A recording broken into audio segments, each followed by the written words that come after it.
2 years ago, the Lincoln Cougars rolled out the green carpet and became only the second school in Harrison County to have a turf field. This year, Principal James Lopez says the school decided to expand the turf to fill the D zones, making the field safer and more maintenance friendly. So just the rock would actually get onto the field, and then there's a drop-off area, so there's a safety concern for the kids to maybe turn an ankle on the edge of the turf where it met the gravel as well. So all that above is and plus it's usable space now for all of our athletes.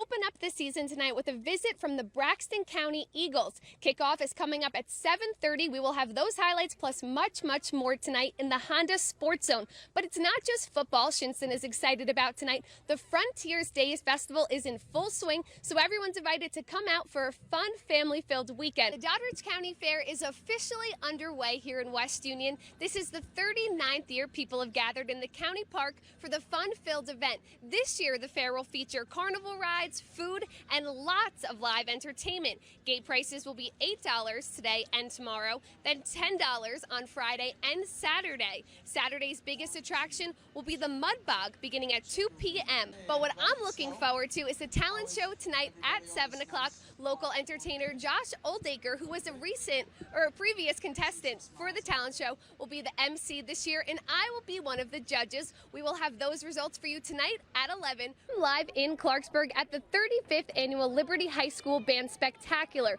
For the past 35 years, bands from across North Central West Virginia have come together to perform and showcase their school's talents. Tonight, 11 marching bands from 5 counties will be performing. The gates are open, the crowd is starting to trickle in, and the buses carrying those 11 marching bands are starting to arrive. The spectacular will start at 7 p.m., so there's still plenty of time to head out to Liberty High School to enjoy a fun-filled night full of entertainment. And for postseason now, the football and soccer teams will finally have true home field advantage when it's earned. What will that mean to them? Yeah, I mean, last year we weren't able to play our home soccer game nor our home football game, and we had to go travel. So it's going to be a great opportunity for all of our student athletes to get that chance to play a home game here. Great. Well, thank you for joining us. Again, tonight's ceremony starts at 6 o'clock right here at Robert C. Byrd. Instead of swiping the magnetic strip on the back of your card, you'll insert your card into the machine and chip first, then either sign or enter a PIN to complete the transaction. For businesses that don't have these in place by October 1st, there could be a shift in liability if a fraudulent charge occurs. Absolutely, Gretchen. I think we may have found our next reality TV stars. Nobody curses, argues, or bickers quite like Grandma G and Ginga, two sisters who grew up in Clarksburg. Every time she gets in my car, she has something smart to say. And I say, gee, can't you just say something nice just one time? To me. Make a lot of mistakes. Meet 101-year-old Grandma Gee and her 96-year-old sister Ginga. The two sisters grew up in Clarksburg, arguing for as long as they can remember while entertaining their family along the way. That doesn't mean we don't speak to one another. No matter what we say or what we call one another. We don't. We never did stay mad. I mean, no. 2 months ago, Grandma's grandson, Frank, decided to post videos of the two sisters online. A tour of Northview. Here we come, boys and girls. Yeah, I'm his grandmother. I don't know what she is. She's my sister, so you can figure that out. She's his cousin. Yeah, Frank Allen is my nephew, honey. The sisters have nearly 200,000 Facebook followers and thousands subscribe to their YouTube channel.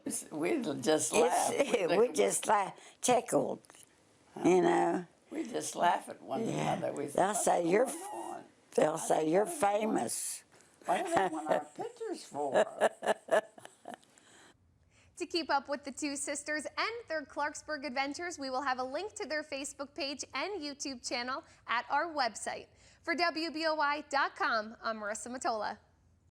Thank you for everything they've done and for making our world a better place. They protect us and they keep our community safe. Words of gratitude echoed through the halls at West Milford Elementary School. I really like them because they help out people a lot and they really save our country.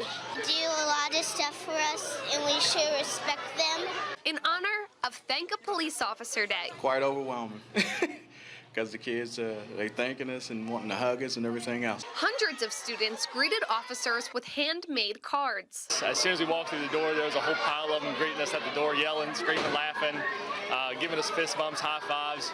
We don't get that every day. I mean, it's really nice to have. Friday's event is a way for students to see the police in a different light. See us as their friend, as a mentor, and we can just sit down with them, have lunch, and talk about things like sports and their childhood and when life was just fun. And teachers agree. I feel like it's important for them to thank them because our youth is our future of tomorrow. So if we want to see a difference in the world, it starts with the children. It's just a great opportunity for the kids to give back. Wives Behind the Badge hosted Friday's event, and Saturday is National Thank a Police Officer Day. And to celebrate, the city of Weston will hold a parade at 2 p.m. For 12 News in Harrison County, I'm Marisa Matyola. Breaking news this morning out of Taylor County, where authorities responded to a reported robbery at a local hotspot. Dispatchers say it happened at the Michaels hotspot around 3:15 at the intersection of Route 50 and 250 in Grafton. Right now, Grafton police are not releasing any details.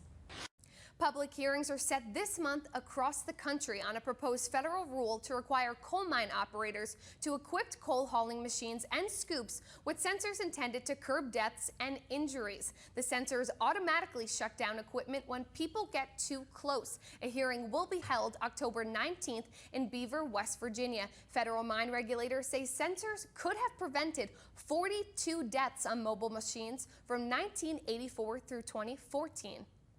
In Morgantown, the United Mine Workers of America rallied this morning. The rally at the Waterfront Place Hotel was first in a series of similar events being held by the group in the coming days. Miners say they want to be sure they get the full retirement and pension benefits they've been working for. That money is threatened by the bankruptcy of some major coal companies. But for many miners, those dollars are a big part of caring for their families.